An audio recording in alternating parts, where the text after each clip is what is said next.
Hello, my name's Mark, and I like cars a lot. Also, although I may not look the part, I'm actually Russian.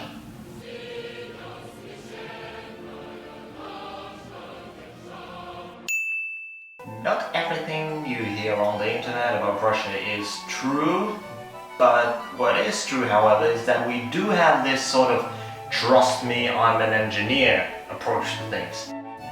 So what that means is that if basically a car part doesn't fit, you just make it fit. We even have a saying for that, впихнуть не впихивая, which roughly would translate to fit the unfittable. And that's what I'm gonna do on this channel. And I'm gonna start with the car battery.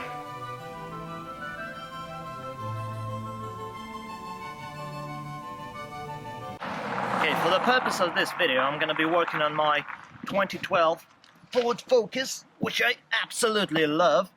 It's just the right amount of boring and the right amount of oomph for me. Okay, don't be fooled by that. This is a 2012 Ford Focus Titanium. It just has some ST bits and bobs in it. Mainly the ESP program. Okay, in order to understand how fucked my battery is, we're gonna go into the diagnostic mode. I believe with the ignition off, you press OK and right at the same time. And I think 5 seconds later you turn on the ignition. And you keep holding it. Yeah. And there we go. Right, the gauge sweep. Oh, I love this one. Color test, color test. Whoa. LED test.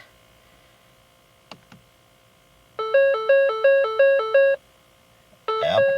USS Enterprise under attack. Fuel flow, engine temperature. Battery, there we go. It's the stock battery, 4 years old. I haven't charged it once. And this winter it just started acting up. So I bought a new one. Right, so besides the replacement battery, obviously we're gonna need some tools. Which... oh, how convenient! Here they are! So here we have a Dremel. It is my favorite electric tool and I always find an excuse to use it. And I'm not actually sure how you call this in English. It's an electric screwdriver. It's not a drill. And here we have my trusty toolbox.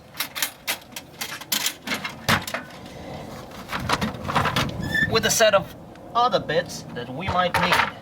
Before disconnecting the battery, make sure you open the central locking so as not to be locked out of the car, and the boot, because usually its lock is electrically operated. The specific issue I have here is that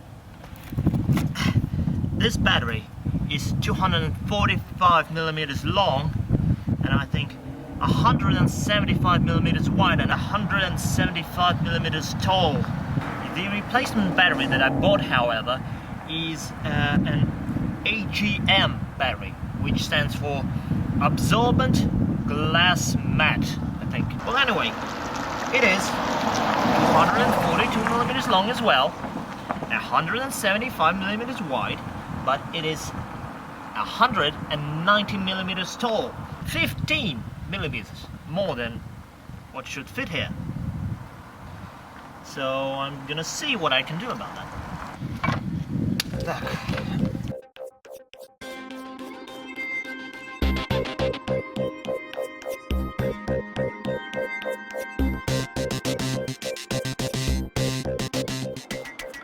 Oh, here we go. Right.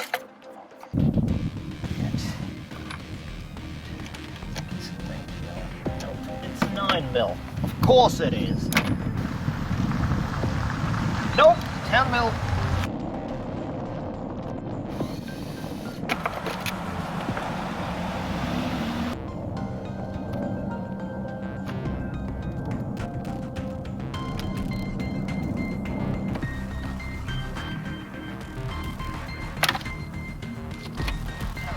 snap right off.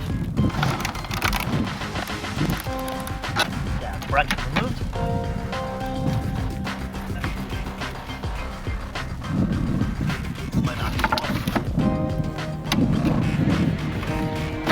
I'm now going to show you why proper research is very important. Now, this is the Agm Battery D52 battery that I bought. It is precisely 242 millimeters long and 190 millimeters tall. Now, my research led me to believe that the stock battery was 242 millimeters long as well, but it just isn't. Look at this. It's noticeably wider, and it's in fact 274 millimeters long. The new battery is taller and shorter. Well, we're gonna make it fit. That's the whole point of the video anyway. So what is an Agm battery? In an ordinary flooded battery, the electrolyte sloshes around, messing up everything. An Agm battery has what can be described as a fiberglass sponge inside of it, which gives the electrolyte a gel-like state. The advantages are an improved lifespan, better cold start current, and an increased number of charge cycles. Oh wow, a full-on Marty car mods moment with a random cat.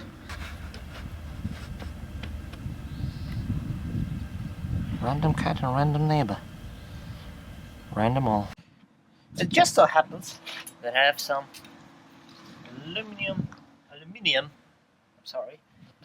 and I have aluminium stripes lying around, and I think I'm gonna repurpose this one. I'm gonna make sort of spring out of it, because it won't be as rigid as I'd like to be, but it will have to do for the time being, and then I'm gonna see if I'm gonna replace it.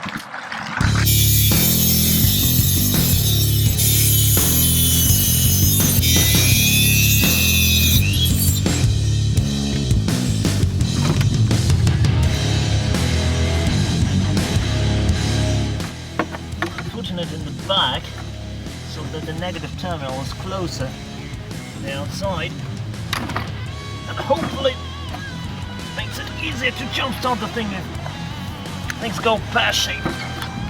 Oh wow, that didn't do jack shit. The next obvious step was to make sure the battery bracket will secure it in place. Unfortunately, it didn't, so that called for some forceful modifications to it.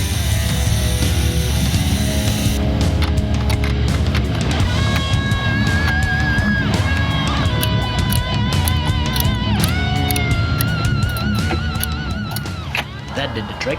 Now it's time to reconnect everything.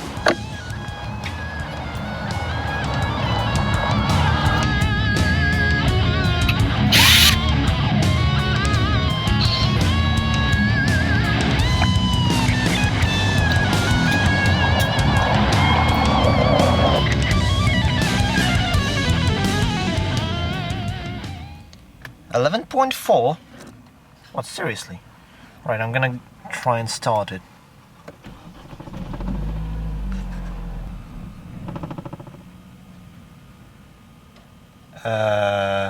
What?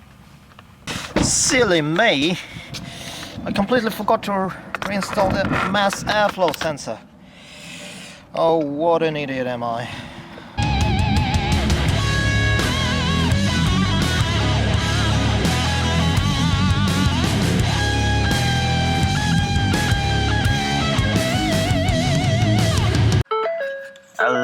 .8.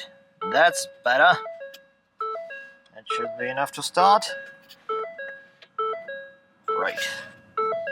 The one major drawback of an Agm battery is its weakness to overcharging. Fortunately, the alternator voltage dropped to 14.6 volts as soon as the car was out of its cold start cycle.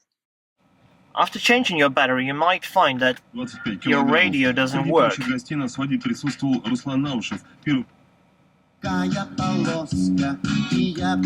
Luckily, mine seems to work just fine.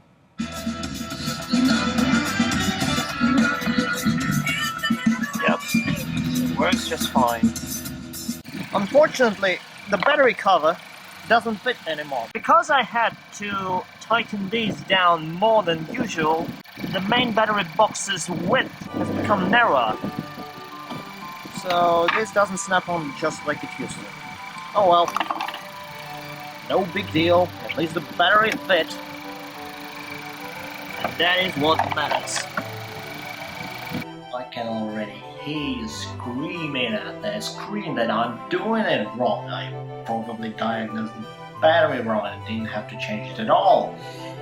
You're probably typing right now how I am ravaging the insides of the car and depreciating its value, but hey, it's my car, I do what I want with it. Plus, I am pretty sure this is not the most criminal thing a person on the internet has done to their car. I hope you've enjoyed watching my stumbling exercise of problem solving. Thank you very much for watching. Please like and subscribe. Bye.